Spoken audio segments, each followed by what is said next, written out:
What's up, YouTube? How's it going? Lance Clark with Clark Photo and Film here. Today we're going to kind of be going over the different things that you can do to edit your photos on your mobile phone. So that means going over the different apps that you have, the different features that you can kind of do, and some of the tips and tricks and where to kind of start when editing your photos and certain things to kind of look out for.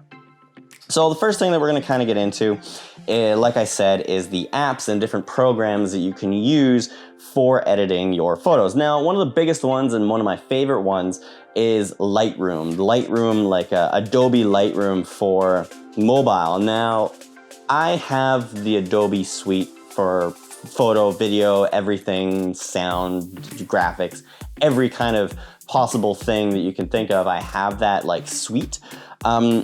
And one of the things I really like about it is that it has a cloud-based storage. So when I upload photos on my computer to this Lightroom app, then it also transfers automatically onto my cell phone. And that is just like a huge deal for me.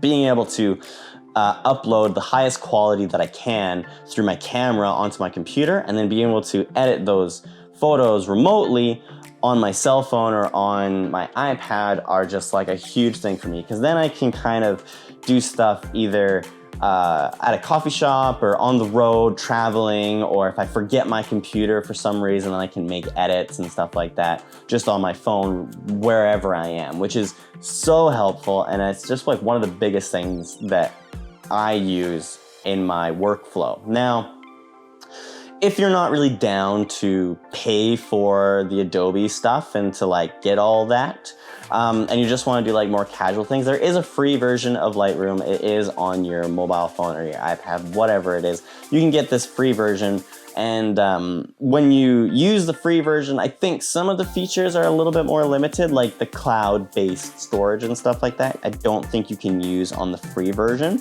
but that's all good. So just for doing more basic edits and stuff like that, let's dive into a couple things that Lightroom offers. We were in Moline Canyon just walking around, and I told him to go stand over this because I thought that the framing was really nice of this photo. But after bringing it back and looking at it, it's super, super dark. So some of the things that you can kind of do in Lightroom, you have all of your options down here, and you can kind of go auto if you just want to make sure that everything is kind of evenly lit. Nothing is super dark, but also nothing is super bright. And you just kind of want to just take that and just you're good to go. You don't mind anything else.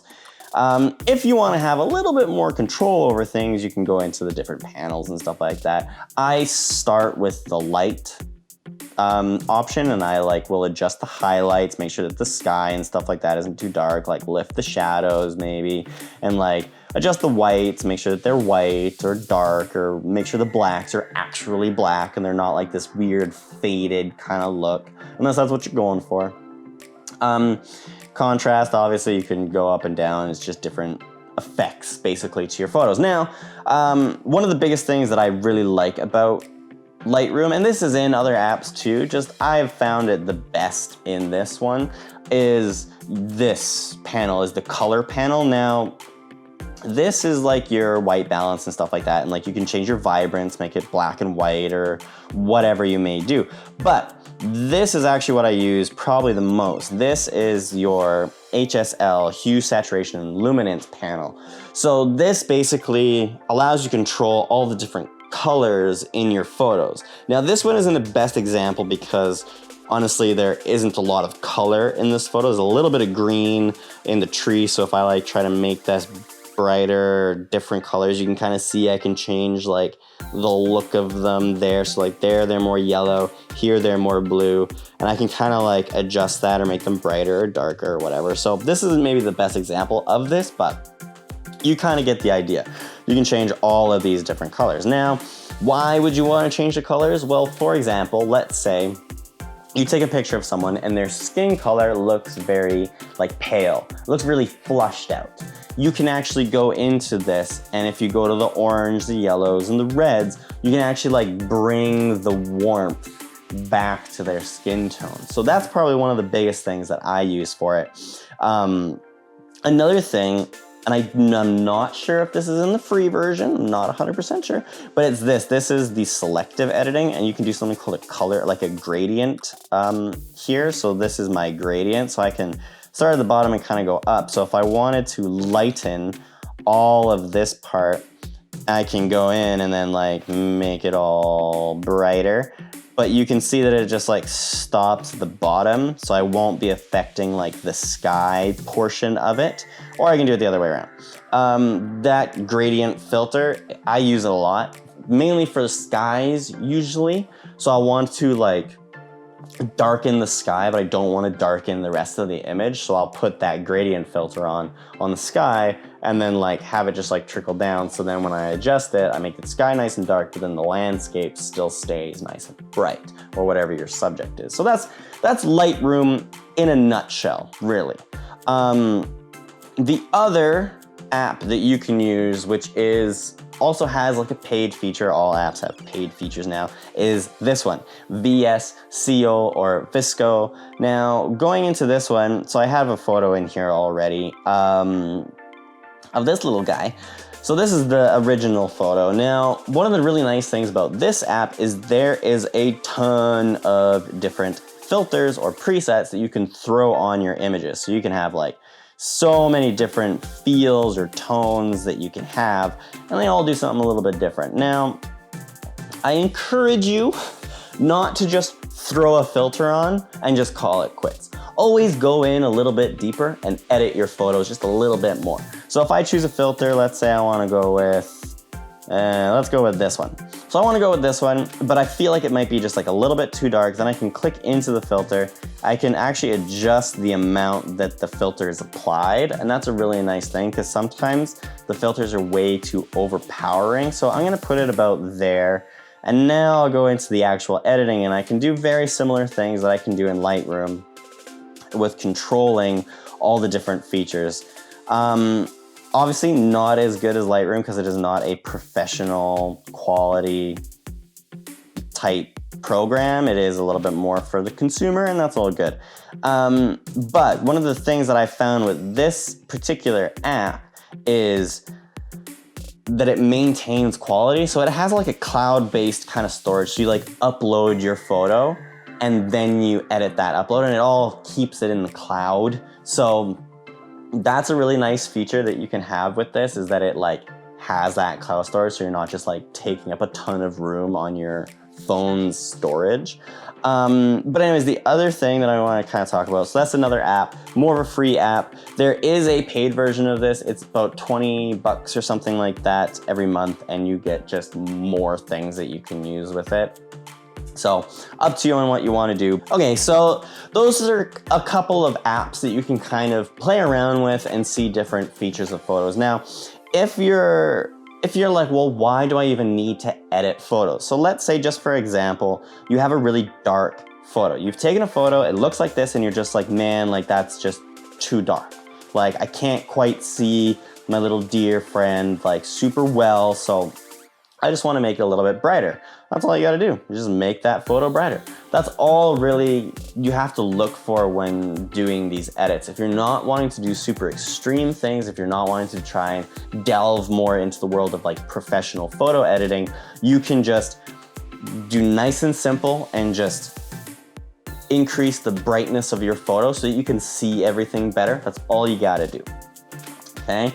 So these are just nice little tricks that you can kind of have to enhance that photo to whatever degree you want. The next thing I kind of want to talk about, this is more so if you're going to be posting the photo, particularly on Instagram. Now, when you post a photo, usually it's that square. It's just like a straight up, just 1x1 square image, and that's all you get.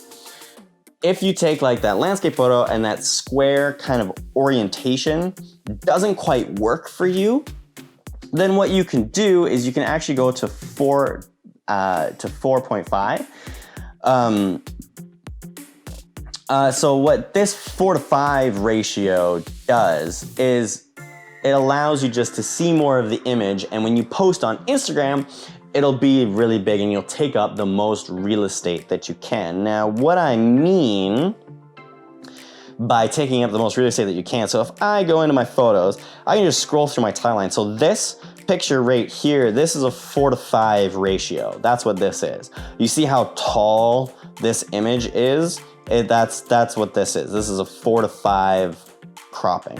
If I just keep scrolling, that's another 4:5. That's a little bit bigger than a square. Oh, so this is a really good example. This is just an ad, but this is like landscape kind of mode. And you can see how skinny it is, so it doesn't take up a lot of actual real estate. This is a square. So this image right here, this is that square format, which most photos come in typically. And then this again is like that 4:5. So you can kind of see the difference. This is fairly narrow. It's not that big, where this takes up just like a lot more room. It almost takes up my entire screen, where this doesn't quite take up as much. Okay, so the way that you get into that 4:5 cropping and stuff like that is after you've exported your image, you go into your uploading and then you go to your photos and you select the photos that you want. So I have a photo of little deer friend. Then you just hit this double arrow on the side, this double diagonal arrow, and it just switches it. So this is that normal square, and then if you switch it to this one, you see these black bars on the side.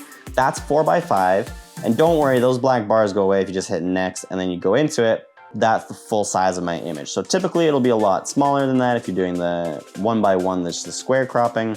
But if you want to take up the most real estate on Instagram, then do the 4:5. So that was just like a little bit of an additional hint into things that you can do for photo editing. Now, that's just a little bit going into this. Like that is like a drop in the pond kind of thing, like the smallest amount. I could make an entire video just on editing photos, which I will do later on, and kind of a certain process that you can make. But that's just a quick little tips that you can use your cell phone to enhance those photos that you've taken, to make them a little bit brighter, to make it a little darker, whatever it may be. If you have any questions, leave a comment down below. I hope that you're enjoying these videos. I'm gonna try and do 2 videos every day. Every day? Oh, that's a lot. I'm gonna try and do 2 videos every week for the entirety of 2020. 2020 is going to be the year of the YouTubes. So in the last video, I don't know if anyone noticed, but the audio was really, really bad. So I've tried something a little bit different with my little clip-on Rode microphone here. That probably was just absolutely awful to listen to with me adjusting it. So hopefully the audio has been a lot better doing it this way. If not, I'm just experimenting. I'm literally just doing this in my living room. So it will slowly progress and hopefully get better as we keep making these, and maybe I'll actually put a little bit more effort into these sound and the videos and the stuff like that. But for now, I hope you like it, and if you have any questions, leave a comment down below. I can't remember if I've said that already, but I'll catch you guys on the next one. Peace.